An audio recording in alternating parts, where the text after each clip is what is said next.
Hey all, it's Matt, Bobcat Bonsai here, and today I'm going to do Xavier Martinez's 7 and 7. Um, it's a really tough task that he gave us here because trying to answer, oh man, my hair's crazy. So I get distracted super easy, and trying to answer 7 questions in 7 minutes is a little bit more difficult to do than what most people would think. So we'll start it out now. First question, who are you? Yes, I have a cheat sheet so I can remember.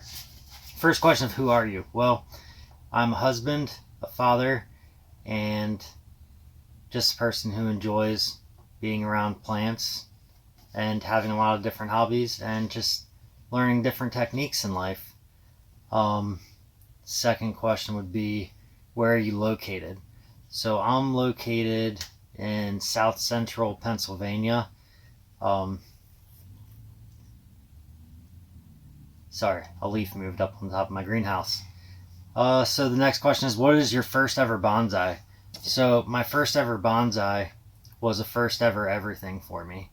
So it was my first ever Yamadori, first time ever making soil, first time ever making air dry clay pot. It was an absolute failure. The entire thing was an absolute failure. So the soil ended up being too thick and airy so that the roots ended up drying out and killing the eastern red cedar that I had collected out of my yard. So that was one failure in it. The next failure was, before the tree died, the air dry clay pot did not I didn't properly cure it, so it absorbed the water and that disintegrated underneath it. But I was like, I don't want to kill the tree, so I'm just going to let it all sit there together as one and hope that it stays alive. It didn't. It died. So that was my first ever bonsai experience. And even through all that failure, it was not enough to make me say, okay, maybe this isn't going to be fun. I still enjoy it a lot. The next question is, what is your favorite bonsai? So this little guy's not much, but me and my daughter actually made this little guy together. And like I said, it's not much. It's just a little Kentucky coffee bean tree, like what I did the Yamadori challenge out of.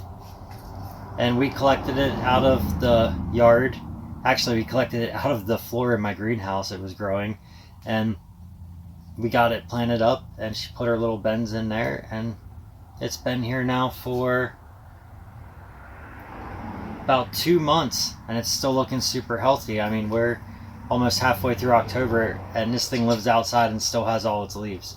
So that's pretty impressive for her, and it's awesome. It's awesome to get to share the experience with your kids and everything. Okay, so what is your worst bonsai effort? So I'm sure, as most of you remember, the $50 bonsai challenge. That was by far my worst bonsai effort, and I'm going to throw up the picture of my beautiful tree right here. Okay, so that tree was just another failure altogether that I should have learned from my first ever bonsai experience, that it was going to fail. So I got the tree, beautiful tree. When I trimmed the tree, it could have survived through the trimming, but the shape would have taken me years to correct because I didn't think the full way around, the full dome. I wasn't picturing the full dome as I was trimming it up. I actually just trimmed it, and it was basically like, okay, so if I look at it from the side, it's straight up and down. And I turn it to the front, it looks like it has shape. It doesn't have shape, it's just straight up and down. Well, I used lilac soil with that, and as most of you know, if you've ever owned a lilac and have the soil and all that, it's a very thick, chunky mulch that does not hold very much moisture. So my thought was, yeah, that would be awesome because it doesn't hold much moisture. It wasn't awesome. So it didn't hold enough moisture at all to even keep the tree alive. At one point, about 2 weeks in, I tried to do an emergency repot to just get some soil actual soil in there to get moisture. But it was too late. All the roots were already dead, and it was just dying then from the base up at that point. The next question is, how did you start bonsai? So, I started bonsai, well, because I really enjoy nature.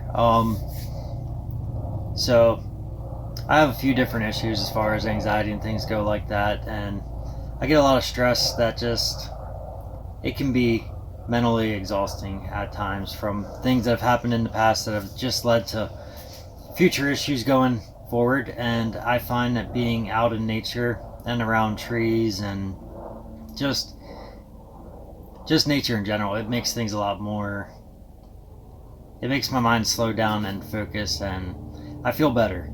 So that was pretty much how I got started into bonsai. It was just a easy way to relax my mind and just recenter myself back to being where I was once at before. So that went into an interesting place there. I gave you some details. I don't want to go too much into it. But yeah, it was interesting. So now we're going to jump to a completely different subject here and say, what is your most expensive bonsai? I don't really own a super expensive bonsai. Not to me, at least. The most expensive one I ever ordered was $35, and that was the Chinese elm tree, which came in a pot. That one was 5 years old, so it's still considered pre-bonsai, and I don't think I actually own anything that's an actual bonsai tree. I own a whole lot of pre-bonsai material, but an actual bonsai, I would say that I do not own yet. So that would be the closest thing I have to a most expensive bonsai, would be my $35 Chinese elm. I hope you enjoyed this time to get to know me a little bit, and I've definitely enjoyed the opportunity to watch these videos and get to know a lot of the different bonsai artists out there. So thank you to Xavier Martinez for putting this all together, and it's definitely been an awesome opportunity to get to know people a little bit better. So thanks for watching. If you liked it, give it a thumbs up. Share the video. Give shout outs to this 7 and 7 challenge. Just give people a chance to get out there and let other people know what's on their mind, how they got into the hobby and everything.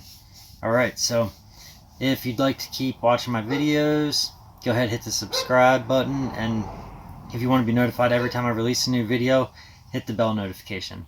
Thank you.